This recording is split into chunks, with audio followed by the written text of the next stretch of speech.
पांडुरंग सुझाव देता है कि क्यों ना हम हस्तर की पूरी पोटली ही चुरा लाएं। हम बहुत सारी गुड़िया ले जाएंगे, वो एक खाएगा, हम दूसरी फेंकेंगे, दूसरी खाएगा, फिर तीसरी। विनायक को ये आइडिया सही लगता है तो वो खूब सारी आटे की गुड़िया बनाकर पहुंच जाता है देवी की कोख में। उन्होंने जो सोचा था वो सही सोचा था, पर जो होता है उन्हें उस चीज का अंदाजा भी नहीं था कि ऐसा कुछ हो जाएगा। वो सारी गुड़िया निकाल लेते हैं हस्तर को खिलाने के लिए, लेकिन वहाँ एक नहीं कई सारे हस्तर आ जाते हैं। जितनी गुड़िया उतने हस्तर। उन्हें समझ ही नहीं आ रहा था कि अब क्या करें, क्योंकि इस मुसीबत के लिए तो वो तैयार ही नहीं थे। पांडुरंग 2-3 आटे की गुड़िया फेंकता है तो सभी हस्तर आपस में लड़ने लगते हैं उसे खाने के लिए। हमें देखने मिलता है कि एक हस्तर आटे के गोले के अंदर गिरने वाला होता है, पर वो तुरंत भस्म हो जाता है। विनायक सोचता है कि अब बस एक ही रास्ता है। वो सारी गुड़िया अपने शरीर पर बांध लेता है और रस्सी से ऊपर चढ़ने लगता है ताकि सारे हस्तर उसके पीछे आएं। विनायक ने बक्से के बाहर भी आटे का गोला बना दिया था ताकि कोई भी हस्तर बाहर आने की कोशिश करे तो मारा जाए। गोला पूरी तरह से सुरक्षा नहीं देता था। ऐसा नहीं था कि गोला बना दिया और ऊपर के छेद तक सुरक्षित हो गए, बल्कि वो एक सीमित ऊंचाई तक ही सुरक्षा देता था। विनायक बाहर निकल जाता है तो हस्तर भी बाहर जाने की कोशिश करते हैं, पर सभी मारे जाते हैं। पांडुरंग जब बाहर आता है तो पाता है कि उसके पिता बाहर ही पड़े हैं। जब करीब से जाकर देखता है तो पाता है कि उनका शरीर अब राक्षसी रूप ले चुका है। हस्तर के छूने पर उनकी हालत दादी और राघव जैसी हो गई थी। विनायक पोटली चुराने में कामयाब हो गया था, जो कि पांडुरंग को दे रहा होता है, पर पांडुरंग उसे लेता नहीं, क्योंकि उसने आज देख लिया था कि लालच करने से क्या हाल होता है। पांडुरंग अपने पिता को मुक्ति देने के लिए उन्हें जला देता है। विनायक के चेहरे पर मुस्कुराहट थी, क्योंकि पांडुरंग ने पोटली न लेते हुए पुरखों से चला आ रहा लालच का चक्र और श्राप तोड़ दिया। वो उसके जैसा लालची नहीं हुआ कि किसी अपने के जाने का दुख ना हो, बल्कि सोना पाने की लालसा हो। वो अपने पिता जैसा नहीं बना। इसी बात की खुशी विनायक को हो रही थी। पांडुरंग कहता है कि बाबा सो जा, वरना हस्तर आ जाएगा, और विनायक सो जाता है। पांडुरंग वहां से निकल जाता है और जाने से पहले उस महल का दरवाजा बंद कर देता है। और फिर इसी के साथ ये मूवी यहीं पर खत्म हो जाती है।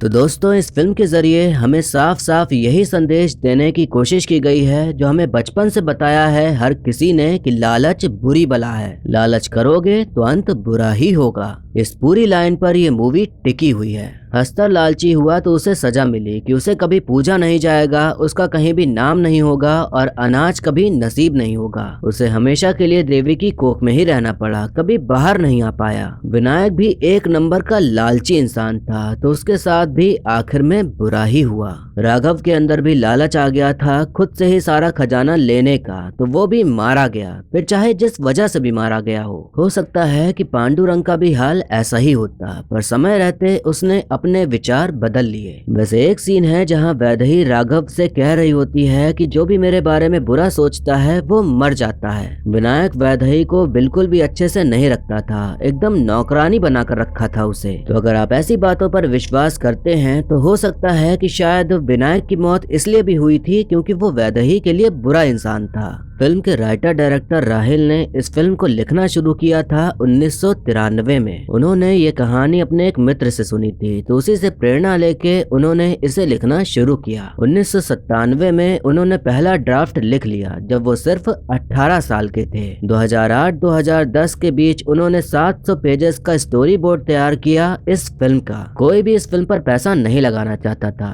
क्योंकि ये बहुत ही नया कॉन्सेप्ट था। 2012 में फिल्म शूट होना शुरू हुई, लेकिन एडिटिंग के समय राइटर डायरेक्टर को कुछ खास मजा नहीं आया, तो उन्होंने फिर से लिखा और उसके बाद शूट किया, और 2015 तक मूवी शूट हो गई। पहले इस फिल्म में नवाजुद्दीन सिद्दीकी रहने वाले थे विनायक के किरदार में, लेकिन शूटिंग बंद हो गई थी। फिर जब दोबारा बनना चालू हुई तो कई दिक्कतें आई, लेकिन फिर विनायक यानी कि सोहम शाह इस फिल्म में एक्टिंग करने और साथ ही साथ फिल्म को प्रोड्यूस करने का भी जिम्मा उठाया। अब आप समझिए इस बात को कि इस फिल्म को बनाने में कितना समय लग गया। राइटर, डायरेक्टर, प्रोड्यूसर अनुसार सभी को कितने पापड़ बेलने पड़े इसे बनाने में। शूटिंग के दौरान तो और भी मुसीबतें आती थी, क्योंकि फिल्म पूरी बारिश में शूट हुई है, तो उन्हें इंतजार करना होता था मॉनसून सीजन का। अगर नहीं शूट हुआ तो फिर अगले साल के मॉनसून का इंतजार। तो मेहनत तो लगी है इस फिल्म को बनाने में, पर अफसोस जब ये रिलीज हुई तो बहुत भयंकर नहीं चली, बल्कि ठीक ठाक ही कमा पाई। जब लॉकडाउन शुरू हुआ तब उस टाइम ये फिल्म चर्चा में आई और अब लोग इसे मास्टरपीस मानते हैं। सोहम शाह ने बहुत बार कहा है कि इसका अगला भाग जरूर आएगा। प्रीक्वल भी आ सकता है, सिक्वल भी आ सकता है, कुछ भी हो सकता है। तो जो भी इस फिल्म के फैन हैं उनके लिए तो खुशी की बात है कि इसका अगला पार्ट भी आएगा, और अगर वो इससे अच्छा हुआ तो फिल्म भयंकर पैसा कमाएगी। आपको बता दूं कि इस फिल्म में दादी की बैक स्टोरी रहने वाली थी, पर बाद में उसे हटा दिया गया। हमें थोड़ा सा बताया गया है कि दादी जब जवान थी तो वही देवी की कोख में उतरकर सिक्के लाया करती थी, लेकिन फिर शायद कोई हादसा हुआ जिसके चलते हस्तर ने उन्हें छू लिया और फिर वो श्रापित हो गई। तो अगर प्रीक्वल बनना हो तो इस पर बन सकता है कि ये सब शुरू कब हुआ और किसने पहले शुरुआत की, दादी की कहानी क्या है, सरकार का रोल क्या है और मंदिर किसने बनाया, ये सारी कहानी प्रीक्वल में बताई जा सकती है। मैं तो यही उम्मीद करूंगा कि कहानी आगे बढ़ाने के बजाय पहले बताया जाए कि ये सब शुरू कैसे हुआ, तो ज्यादा मजा आएगा। जब सदाशिव मर गया था तो माँ महल की ओर गई थी। जब वापस आई तो उन्होंने विनायक को सोने की मुद्रा दी। हम ये मान के संतुष्ट हो जाते कि वो हस्तर की मूर्ति में लगी मुद्रा चुराने गई थी, पर गौर करने वाली बात ये है कि उनके चेहरे पर घाव के निशान थे, कपड़े भी फटे हुए थे और खून लगा था। तो ये देख के शंका पैदा होती है कि माँ ऐसा क्या करके आई कि उनकी ऐसी हालत हो गई। हम अपनी तरफ से थ्योरीज बना सकते हैं, पर असल में हुआ क्या ये हमें नहीं पता। जो सोने की मुद्रा वो लाएं, क्या वो मूर्ति से उठाकर लाएं या फिर वो देवी की कोख में गई थी लाने। यह हो सकता है कि महल में और लोग भी रहते थे जिनसे लड़ाई झगड़ा करके वो मुद्रा चुरा कर लाई। हमें लोग तो दिखाए नहीं गए, बस एक इंसान महल के गेट के बाहर बैठा दिखाया गया था। तो हो सकता है उसी ने रोका हो, तो उससे हाथापाई करने के चक्कर में चोटें आ गईं। कुछ तो हुआ था जो हमें दिखाया नहीं गया। मूवी के काफी सारे डिलीटेड सीन हैं जो कि आपको YouTube पर देखने मिल जाएंगे। आपको बता दूं कि इस फिल्म की एंडिंग दो और अलग तरीके से लिखी गई थी। पहले एंडिंग ये होने वाली थी कि जब खूब सारे हस्तर आकर उन्हें घेर लेते हैं तो मूवी वहीं पर खत्म हो जानी थी, ये दिखाते हुए कि वो खूब सारे हस्तर से घिर चुके हैं और अब निकलने का कोई रास्ता नहीं है। सोचिए वो एंडिंग कैसी होती। अब क्या होगा आगे, वो लोग बचेंगे या सारी जिंदगी वहीं रहेंगे या हस्तर के हाथ लग जाएंगे, सोचकर ही डर लगता है। दूसरी एंडिंग ये थी कि विनायक जब शैतान बन जाता है तो पांडुरंग पिता को मारता नहीं बल्कि घसीट के तुम्बाड़ के बाहर ले जाता है। ये एंडिंग सही तब होती जब सभी को बुरा ही दिखाना होता, लेकिन वो एंडिंग अच्छी नहीं होती क्योंकि एक मैसेज भी तो देना था, इसलिए ये एंडिंग भी नहीं दिखाई। जो तीसरी एंडिंग है जो कि आपने फिल्म में देखी उसे ही रखा गया ताकि ऑडियंस को एक सही संदेश मिले और एक मकसद समझ आए इस फिल्म को बनाने का। इस फिल्म को बनाते समय बहुत सारे बदलाव किए गए। पहले हस्तर लाल नहीं काला था, दादी की बैक स्टोरी थी और भी बहुत कुछ जो कि शायद राइटर डायरेक्टर ही जानते होंगे। कई सारे सीन तो शूट भी कर लिए गए थे, लेकिन फिर दोबारा से फिल्म को लिखा गया और फिर से शूट किया गया। तो जो पहले सीन्स शूट हुए हैं वो अगर देखने मिल जाएं तो मजा ही आ जाएगा। हमने देखा कि जितने हस्तर आए सभी मारे गए, तो क्या सारे हस्तर मर गए?